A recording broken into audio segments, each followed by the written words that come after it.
Congressman, this week you called on the Biden administration to start charter flights out of Israel. The State Department announced those flights yesterday. You have hundreds of constituents stuck in Israel. What are you hearing from them on the ground? Well, there's a lot of frustration, a lot of angst, a lot of concern. People want to come home.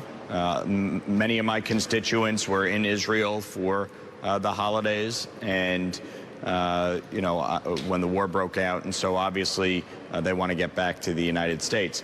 I've been in touch with the White House multiple times, the State Department multiple times, to try and expedite this process to get these folks home. I had called for chartered aircraft as well as military aircraft to try and expedite this process. We have nearly 600,000 American citizens in Israel, many of them dual citizens, but it's 600,000 Americans. And so, obviously anytime you're in a war zone, you want to protect the American people that are there. Obviously, over 20 American lives lost. We still have people missing, potentially hostages. We need to do everything we can to bring our Americans home. Congressman, a lot of your constituents in the Jewish community, I'm sure, here at home, are on edge. Hamas, which, as you know, designated a terrorist group by the United States, also by the EU and the UK, calling for a day of rage today across the Muslim world and mass protests against Israel. Congressman, are you worried about the safety of your constituents, and what are you doing to make sure they have the security they need?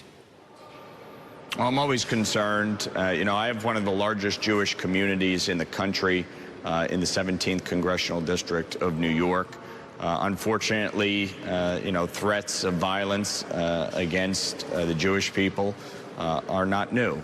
And so law enforcement in my communities across my district have always done a phenomenal job working with leaders in the Jewish community, working with municipal officials to really ramp up police presence at synagogues or Jewish institutions to ensure that we don't have acts of violence. Just a few years ago, we had an attack in my district in Muncie during Hanukkah, killing an individual, and we want to avoid any such incidents across this country, but certainly in areas like mine, where you have large Jewish populations. So law enforcement always does a great job. I know they will step up.